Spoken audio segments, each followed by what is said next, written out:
Good evening on this cold Sydney night. Hope you're not too freezing. I wanted to talk tonight about success. So, in terms of what does success mean for you? Because we all have different definitions of success.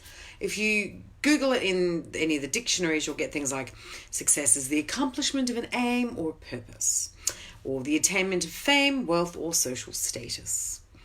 I think it's actually not true. I think there is no black and white answer to success. I think it's a bit like saying something's perfect. It's completely up to an individual how they define perfection.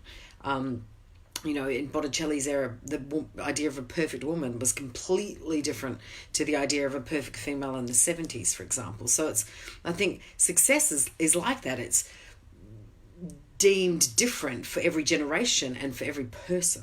So I don't like the idea of us framing a particular definition for it. One quote I did like is actually a quote from Jim Rohn, which is, success is doing ordinary things extraordinarily well. I like that because, I love the word extraordinary. And I think we can all be extraordinary and all have extraordinary lives and do extraordinary things. And so that one kind of resonated with me. Another one I like, oh my gosh, I should have looked up who said it, is success is being able to do what you want, when you want, with whom you want to do it. I remember posting that one day and someone came back to me saying that seemed really selfish. I was like, no, actually spending a life doing the things you want to be able to do when you can do them is nothing selfish about it. It is your life. Like, we get to choose that. And I think we've grown up being taught that doing the things that we want to do is selfish, and that's just sucky. Like, it's just totally sucky. So I do believe success, in whatever way you define it, is about living life on your terms, because your terms equal your success. Your journey equals your success. Your choices equal your success, not somebody else's choices, not somebody else's definition, it can't be defined by social media, it can't be defined by a book. Kim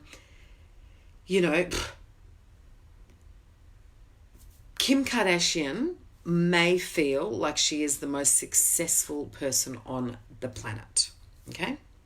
Richard Attenborough may feel he is the most successful person on the planet. They are completely different. In my mind, they're both incredibly successful people, but it's different success. So that's the point, is that it's how you want to live, what you want to do, what you think success is. So another thing we look at is one attainment is winning. I got a gold Logie anywhere. Is, winning the gold Logie, red Logie, whatever we want to call it, the pinnacle of success? Or is it the 500 jobs and the knockbacks and the day-to-day and the work that you did, the work that you loved doing that got you to that? Is that the success? For me, I think that's it. So I look at, it's funny, I actually look at, and I have mentioned this before about looking at failure, at past failure, not as a bad thing. I actually look at all my failures in life as kind of part of my success, because they've led me to where I am. They've made me change track, or they've helped me learn something, or they've helped me meet a new client, or they've helped me understand myself a bit more. So I see all those things as kind of the road of success. I don't see it as a final moment. Like if we pin all our hopes on that one final thing, it's a bit like, I'll be happy when, I'll be happy if, on that one thing, and you get that one thing. So you define success as,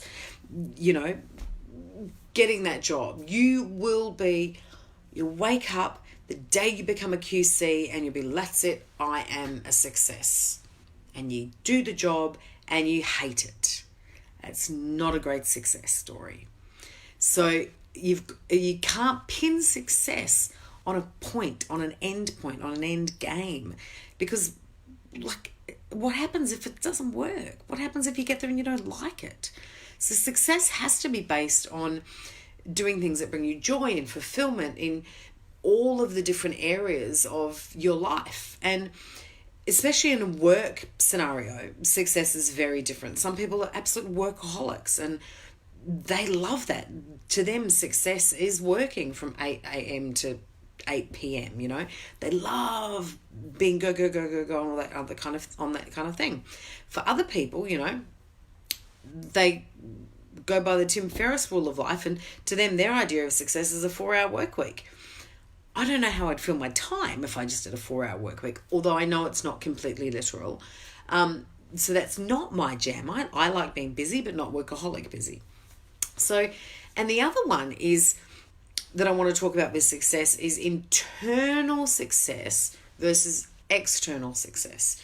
So when I think about some of the things my clients or myself deem successful, they're really internal. It's about how we feel. It's about an accomplishment. It's about a goal that we've attained. It's about the journey to get to that goal. We had to learn 5 steps to get to that bit. So all of that's kind of that success path. They're internal and they fill you and they help you grow and they help you learn and they help you become the person that you're meant to be. They all help that bit.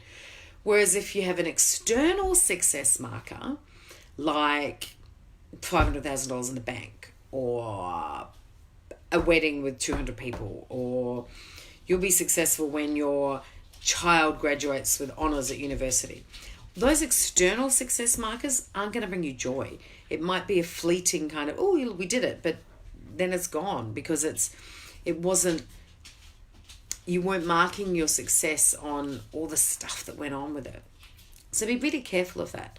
One of the things I encourage my clients to do, and this is my encouragement for you guys tonight, is to sit down with a Wheel of Life exercise. You can grab it on my website, or DM me and I'll send it to you. And do your Wheel of Life, and chances are it's not very wheelie. It's a bit kind of like that. We all get a bit out of shape because we're spending more time, energy and effort in a particular area. So mark where it is and then write out, just grab a glass of wine. Cold night tonight, have a hot chocolate with some marshmallows and grab a notebook and write down what success looks like for you in each of those areas of your Wheel of Life.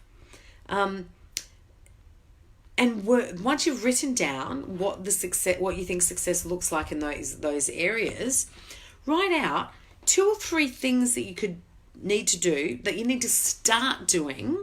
Absolutely great if some of them you could start doing tomorrow, to get to that success, to enjoy that success, to be growing that success internally. So remember, not external factors. What does it feel like? What's it going to taste like for you when you're feeling successful? There are words that are going to come up with that. There are words, there are emotions, there are colors, there are tastes. There are all sorts of things that are going to come up for you depending on how your brain works with your kinesthetic, etc., that define success for you. So look at your Wheel of Life in those areas and work out what it is.